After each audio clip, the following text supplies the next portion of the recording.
నమస్తే, welcome to our channel. నేను మీ Ram. Junior NTR గారు రీసెంట్ టైమ్స్లో సోషల్ మీడియాలో కానివ్వండి లేదా ఏదైనా ఈవెంట్స్కి వెళ్ళి ఆయన కనిపిస్తున్న తీరులో ప్రధానంగా చాలా లీన్గా కనిపిస్తారు ఆయన. అయితే దీనికి చాలామంది ట్రోల్ పేజెస్ లేకపోతే కొన్ని అదర్ హీరోస్ యొక్క ఫ్యాన్ పేజెస్ అన్నీ కూడా ట్రోల్స్ చేస్తూ ప్రధానంగా జూనియర్ ఎన్టీఆర్ గారిని టార్గెట్ చేస్తున్నారు. అయితే ట్రోల్ అనేది సహజమే, కానీ ఆయన పర్సనల్ లైఫ్ని కూడా బయట పెట్టేలా చాలామంది ఆయన వ్యక్తిగత జీవితంలో ఆయనకున్న హ్యాబిట్స్ పరంగా ఆయన ఈ విధంగా తయారయ్యారని కొంతమంది మాట్లాడుకొస్తున్నారు. అయితే దీనికి సంబంధించి రీజన్స్ ఒకటి మూవీ మేక్ ఓవర్ అని కొంతమంది మాట్లాడుతుంటే ఇంకొంతమంది ఈ విధంగా ట్రోల్స్ చేస్తున్నారు. ఓవరాల్గా అంశానికి సంబంధించి మనతో మాట్లాడడానికి సినీ మరియు రాజకీయ విశ్లేషకుడు దాస్ విజ్ఞాన్ గారు ఉన్నారు. ఆయనతో మాట్లాడదాం. నమస్తే అన్న. So Dragon Prashanth Neel film ఆ లుక్ అని ఒక సెగ్మెంట్ తెలుస్తోంది, బట్ చాలామంది ఇది ట్రోల్స్ చేస్తూ కావాలని ఆయన్ని కించపరిచేలా మాట్లాడుతున్నారు, ఫ్యాన్స్ని హర్ట్ చేసేలా మాట్లాడుతున్నారు. అలాంటి వాళ్ళకి మీరు ఏం చెప్తారు?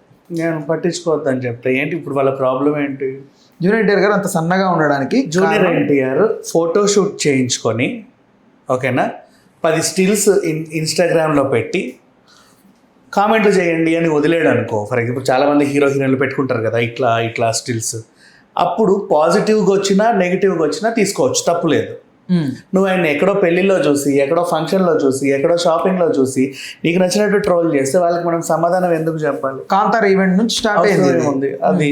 నెక్స్ట్ ఆయన సన్నబడ్డాడు అంటే ఆయన డైరెక్టర్కి ఉండాలి ప్రాబ్లం, నెక్స్ట్ సినిమా తీసే డైరెక్టర్కి ఉండాలి. ఆయనకి ఏమన్నా ఆరోగ్యం సంబంధించిన ప్రాబ్లమ్స్ ఉన్నాయంటే వాళ్ళ కుటుంబానికి ఉండాలి ప్రాబ్లం. వీడికేంటి అవసరం ఏంటి? నీకు నచ్చకపోతే ఎల్లకు చూడకు, ఆయన్ని మొత్తం పీక్కుపోయాడు ఏంటి ఇలా ఉన్నట్టు పోకు, చూడకు.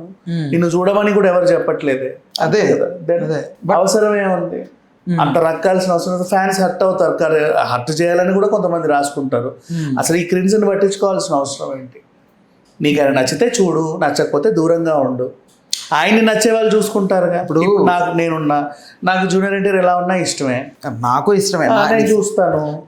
ఆడెవడో వాడికి ఏంటి మొహం పీకిపోయింది అన్న నువ్వు చూడకు. ఇప్పుడు యాజ్ ఏ అభిమానిగా నేను తారక్కనికి ఏమైంది సడన్గా ఏంటి ఇలా అయిపోయాడే ఒక భయంతో ఉన్నాం అనుకో. ఫర్ సపోజ్ అనుకో అదే ఎందుకు అనుకోవాలి అని కొంతమందికి ఉంటుంది. ఎవరికి ఉంటుంది? ఫ్యాన్స్ ఎవరికి లేదే, ఏ ఫ్యాన్కి లేదు ఇప్పటివరకు, ఒక్క ఫ్యాన్కి లేదు, నాకు తెలిసినంత వరకు లేదు. అందుకే ఇంత ధైర్యంగా చెప్తున్నా, ఎవడికి లేదు. మరి ఉన్నోడు ఎవడు? వాడు ఫ్యాన్ ముసుగులో ఇది ఇట్టుంది అనేవాడు ఎవడు?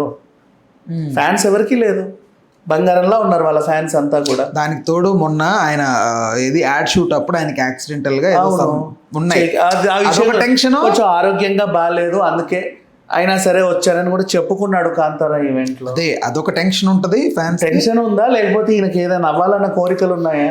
ఆయనకి ఏదో వాళ్ళని ఎవరు కోరుకోరు, కానీ అలా ఉన్న టైంలో ఎవడో ఈ విధంగా రాతలు రాస్తా ఉంటే కొంచెం ఫ్యాన్స్ ఏ ఫ్యాన్ హట్ అవ్వరు. ఏమంటారు బాబు ఇట్లా రాశాడు అని అసలు చూడరు. ఫస్ట్ ఆఫ్ ఆల్ చూడరు అలాంటివి. వాళ్ళకి అంత టైం కూడా లేదు. దానికి తోడు పాత మొన్న ఏదో ఒక ఇంజెక్షన్, దాని పేరేంటి ఒలింపిక్స్ ఏదో వాట్ ఎవర్. సో అదేదో ఇంజెక్షన్ వాడారని. ఎవరు వాడారు? ఆ ఇంజెక్షన్ వాడినోడు ఇంజెక్షన్ వేస్తే ఏమన్నా ఫోటో బయటకు వచ్చిందా? వేసే డాక్టర్ చెప్పాడా? కొన్నాయన చెప్పాడా? అమ్మినాయన చెప్పాడా? వేసుకున్న ఆయన చెప్పాడా? అసలు ఆ ఇంజెక్షన్ చరిత్ర ఏంది అసలు? నాకు తెలియదు ఆ ఇంజెక్షన్ గురించి. నేను మాట్లాడదలుచుకొని కూడా లేదు. ఎవడో రాసిన వెర్రి ఇట్లాంటి వాటికి నేను దాని ఎక్స్ప్లెనేషన్ కూడా ఇవ్వదలుచుకోను. దాని అవసరమే ఉంది చెప్పు. సరే వాడితే వాడాడు, వాడకపోతే వాడలేదు. ఆరోగ్యం పాడితే ఆయన ఆరోగ్యం పాడైంది, వాళ్ళ కుటుంబానికి ఉండాలి. పీక్కుపోయాడు అంటే వాళ్ళ డైరెక్టర్కి ఉండాలి, నెక్స్ట్ సినిమాలు తీసుకునే డైరెక్టర్లకు ఉండాలి. వాళ్ళకి లేదు, వీళ్ళకి లేదు, ఆయనకు లేదు. వీడెవడు మధ్యలో?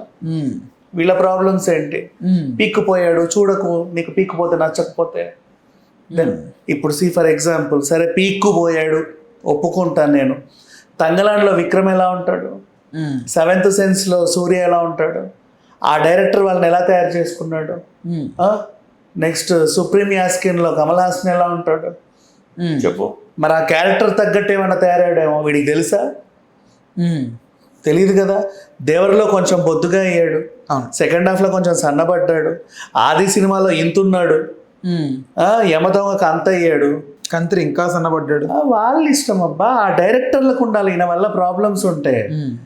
ఏది లుక్స్ పరంగా హెల్త్ పరంగా ఈయనకి వాళ్ళ ప్రాబ్లమ్స్ ఉంటే వాళ్ళ కుటుంబానికి ఉండాలి, వీడెవడు మధ్యలో ఆ అభిమానులకు ఉండాలి అయినా సరే హెల్త్ పరంగా అంతే. వాళ్ళందరూ బాగున్నారు, మధ్యలో వీళ్ళు ఏంటి ఎందుకు ఇప్పుడు ఆయన ట్రోల్ చేయాలి, నాకు ఏదో అయిపోయింది అని జనాల్లో ప్రచారం చేయడమా? ఏదో ఇంజెక్షన్ వేసుకుంటే ఎన్టీఆర్కి ఏదో అయిపోయిందంట, ఇంకే ఉంటాడో ఉండడో రాసేయండి, అవి కూడా సరిపోద్ది. ఎంత చండాలంగా ఉన్నారంటే మనుషులు ప్రపంచంలో. అదే అందుకే నేను ఈ క్రిమ్స్ని పట్టించుకోను. బాగానే ఉన్నాడు, వచ్చాడు ఫంక్షన్, నిన్న పెళ్లిలో చక్కగా సందడి చేశాడు, వాళ్ళ బామ్మడికి అది గిఫ్ట్ ఇచ్చుకున్నాడు. పెళ్ళిని చూడండి అయ్యా బాబు, అక్కడ ఏం జరుగుతుంది? మర్చిపోయిన పెళ్ళి అంటే గుర్తొచ్చింది. పెళ్లిలో కూడా ఆ పిల్ల ఇట్లుంది అట్లుందని కొంతమంది, ఈయన ఇట్లున్నాడని కొంతమంది, వాళ్ళ పిల్లలు ఇంకో రకంగా ఉన్నారని ఇంకొంతమంది. ఏంటిది? నందమూరి కుటుంబం మీద ఎందుకు పడ్డారో నాకు ఐ డిడ్ంట్ అండర్స్టాండ్. పడేవాడు ఎప్పుడు ఉంటాడు, ఆడు పడతానే ఉంటాడు. ఎందుకంటే అరచేతిలో ఇది వచ్చినప్పటి నుంచి ప్రతి ఒక్కడికి ఏందో పెట్టాలి, అందరూ అభిప్రాయాలు షేర్ చేసుకోవాలి. బట్ అందరూ వచ్చారు కదా, బాలయ్య ఎందుకు రాలేదు పెళ్ళికి? తెలీదు, ఆయన వచ్చి వీళ్ళు కవర్ చేయలేదేమో తెలియదు, ఆయన పిలిచారో పిల్లలేదో తెలియదు, ఆయనకి బిజీ ఉంది రాలేకపోయాడో తెలియదు, ఖచ్చితంగా రావాలని రూల్ ఉందో లేదో కూడా నాకు తెలియదు. ఇంకేదో పెళ్ళికి వెళ్ళినట్టున్నారు కళ్యాణ్ గారు, చంద్రబాబు గారు, బాలయ్య గారు, వేరే అదే వాట్ ఎవర్ చెప్తున్నా, ఇదే ఈ గుడ్డు మీద ఈకలు పీకేవి ఎందుకు అని. వాట్ ఎవర్, వాళ్ళ ఇంట్లో ఒక వేడుక జరిగింది, పీపుల్ ఆర్ హ్యాపీ, ఇనఫ్, అంతే. వాళ్ళకి ఏమైనా కష్టాలు సార్లు చెప్పుకుంటారు, నాకు కష్టం వచ్చింది అని, అప్పుడు పడి ఏడవండి.